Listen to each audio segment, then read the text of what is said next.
palavra é vida. O Senhor esteja convosco. Ele está no meio de nós. Proclamação do Evangelho de Jesus Cristo segundo Lucas. Glória a vós, Senhor. Naquele tempo, enquanto Jesus falava, um fariseu convidou-o para jantar com ele. Jesus entrou e pôs-se à mesa. O fariseu ficou admirado ao ver que Jesus não tivesse lavado as mãos antes da refeição. O Senhor disse ao fariseu: Vós, fariseus, limpais o copo e o prato por fora, mas o vosso interior está cheio de roubos e maldades. Insensatos! Aquele que fez o exterior não fez também o interior? Antes, dai esmola do que vós possuís, e tudo ficará puro para vós. Palavra da salvação. Glória a vós, Senhor. Por favor, podem se sentar, sejam muito bem-vindos aqui ao Santuário Basílica Nossa Senhora da Piedade. Nós estamos num dia tão bonito, tão ensolarado, que chega a doer as vistas de tanta luz. E, como é próprio, quando nós temos muita luminosidade, aqui principalmente, a gente tem que fechar um pouco o olho para ver se enxerga bem, ou então coloca um óculos escuro. A claridade, quando é demais, ela ofusca. Basta lembrarmos que quando nós saímos do quarto escuro e nos deparamos logo com a luz acesa, dá aquele incômodo imediato, e levamos um tempo para nos acostumar com essa luz. Bom, permitam-me, ao olhar o Evangelho de Lucas, capítulo 11, versículos 37 a 41. Jesus na sua caminhada para Jerusalém. Enquanto é convidado pelo fariseu para jantar em sua casa, esse fariseu se admira com o fato de Jesus não ter lavado as mãos. E a fala de Jesus é tão simples. Você limpa o prato, o copo, mas o seu interior cheio de roubos e maldades. Quem fez o exterior não fez também o interior? Ora, e aí é o ponto que eu queria chegar. Antes, dai esmola do que vós possuís, e tudo ficará puro para vós. Interessante essa fala, porque o que tem a ver esmola com ficar puro? A esmola é algo que você dá para alguém. O que significa essa frase, tudo ficará puro para vós? Quer dizer, então, que está em contraponto o Jesus não ter lavado as mãos, dos fariseus lavarem o copo e o prato por fora, mas dentro do seu interior estarem cheios de roubos e maldades. O que tem a ver isso? Permitam-me dar uma cutucada. Bom, podemos dar esmola a alguém para justificar e apresentar a nossa bondade. Vejam como eu sou bom. Eu até dou esmola. Podemos dar esmola por uma mera obrigação cultural, ritual, como é preceito, então eu daria esmola a alguém. Agora, a esmola mesmo na sua raiz na profundidade do que significa dar esmola, não é só dar uma coisa. R$1, R$2, 50 centavos, R$10, 50, 100. Agora está na moda, inclusive, dentro das redes sociais, aquelas pessoas que fazem aquelas brincadeiras, né? Ou, na verdade, aquelas apresentações. Surpresa ou R$2? Você vai ficar com R$2, dobra ou passa para frente. Aí vai, até que o momento que uma pessoa que realmente precisa, tá, tudo bem. Mas o que é que está por detrás mesmo, a raiz de uma esmola? Não é dar alguma coisa. Porque dar alguma coisa quando sobra é fácil. O negócio é tirar daquilo que a gente precisa e dar para alguém, ou tirar do nosso e dar para alguém, porque a gente, no mínimo, se compadece. No mínimo, busca entender qual é a dificuldade daquela pessoa e alcança minimamente aquilo. Não é só dar uma coisa. Até porque os chapéus e também as sacolinhas podem passar com tanta facilidade. Me lembro quando criança, tinha um senhor mudo e surdo, conhecido na nossa região. Quando eu me lembro dessas coisas, eu me emociono.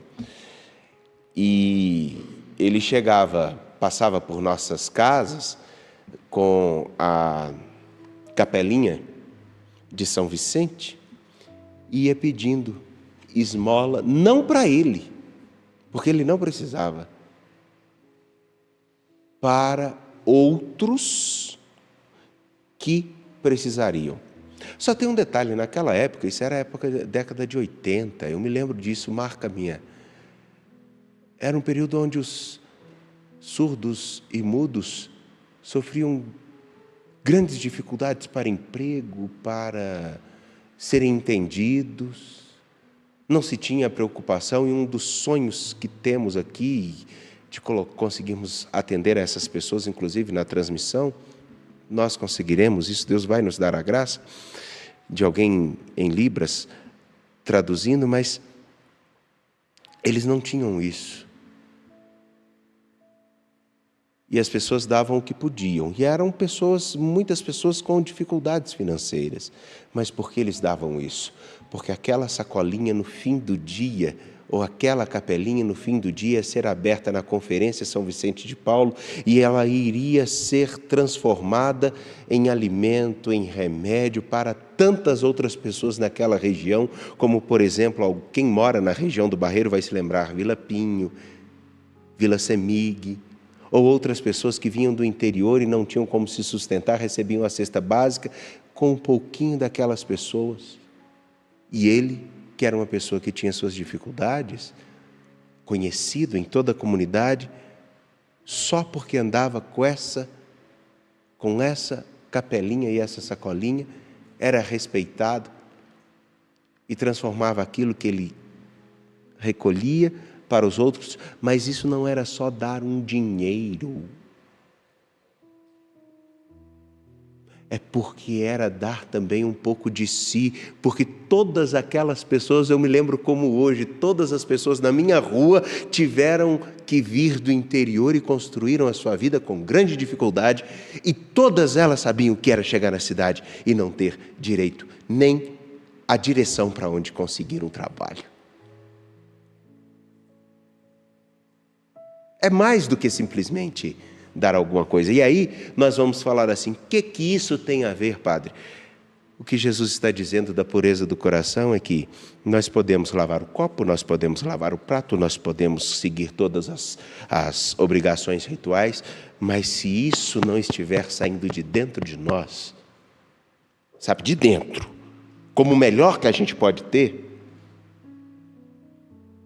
adianta em quê?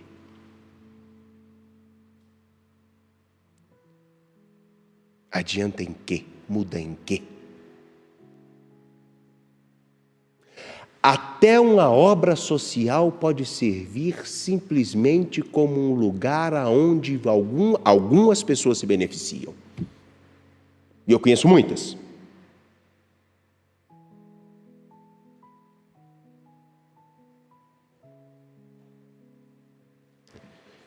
Enfim, sabem, a beleza desse texto, e aí voltando àquela imagem que disse da clareza, da claridade que às vezes nos cega, é que esse homem que recebe Jesus, ele se preocupa com o que era menos importante.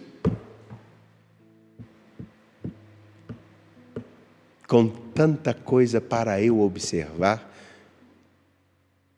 era a mão que não foi lavada que era o problema, e o interior. Porque o coração que se compadece, ele busca enxergar mais do que ele vê. Mais do que ele vê.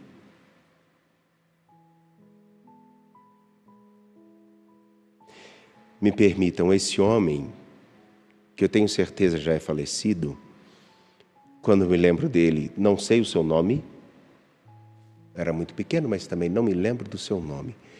Mas uma coisa ele me desperta, ele não falava e não escutava, mas ele fazia mais do que eu.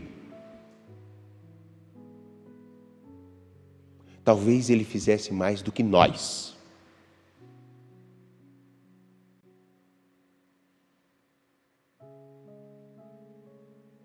Que nos preocupamos com muita coisa. E talvez esqueçamos outras que também são muito importantes. Prova disso que Jesus está na sua caminhada para Jerusalém, e é mais um que nem dá trela para o que realmente está acontecendo na história. Nem se dá conta do que acontece. Bom,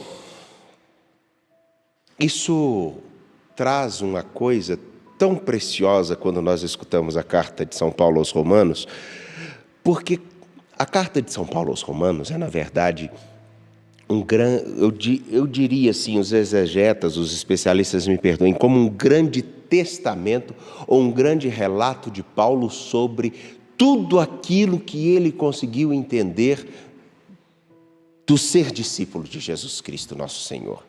E ele agora, no dia de hoje, falando inclusive que, olha, existem aqueles que na impiedade não acreditarem em Deus e na iniquidade viverem no pecado, foram capazes de refletir e pensar tantas coisas, e eles construíram para si os seus deuses, imagens todas. Eles, na verdade, buscaram respostas. Porém, essa cena tão abismável que temos no início da carta de São Paulo aos Romanos, vai ser justamente uma forma dele dizer lá na frente, aqueles que buscaram em outros lugares, pela ignorância ou por inúmeros motivos, não se encontraram com Jesus Cristo, quando se encontram com Ele, abraçam a fé a Ele, têm o seu coração transformado por Ele, todos eles são, de fato, e tão simplesmente acolhidos por nosso Deus na salvação, na vida com o nosso Deus. Todos eles podem olhar para nosso Deus sem medo.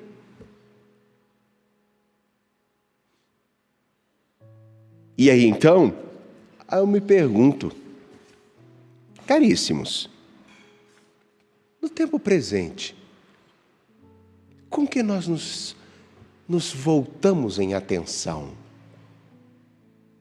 para aquilo que em nós precisa se transformar e tornar-se fonte de compaixão, de comoção, de aproximação, de um desejo de apresentar Jesus Cristo a outras pessoas e ajudá-las a compreender tamanho amor? Ou nós estamos preocupados com aquilo que pode significar um prato limpo, um copo limpo, as mãos sujas e o coração imundo.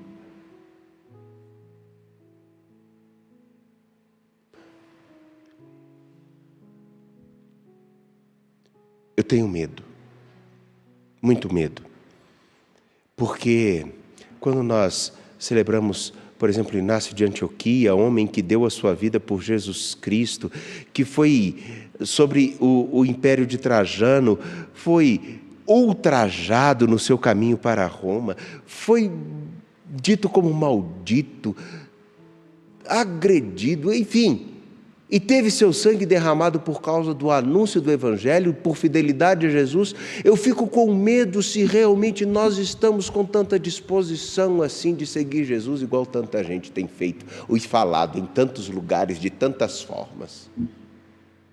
Eu não estou duvidando da fé dos outros.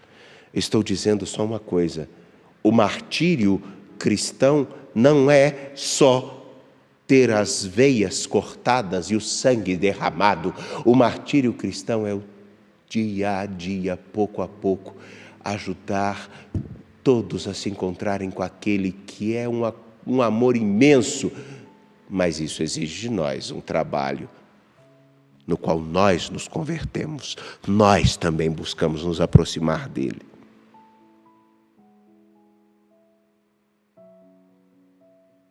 E tomamos a consciência. A mesma pureza que queremos no exterior, a mesma pureza que queremos nas nossas observações rituais, a mesma pureza que nós queremos na prática da vida cristã, é a mesma pureza que precisamos buscar e cultivar dentro de nós, porque caso contrário, nós nos preocuparemos com o prato sujo, com o copo sujo, mas dentro de nós existirá muita imundície. Isso é hipocrisia. Ao Senhor e nosso Deus, de pé, apresentemos nossas preces. A nossa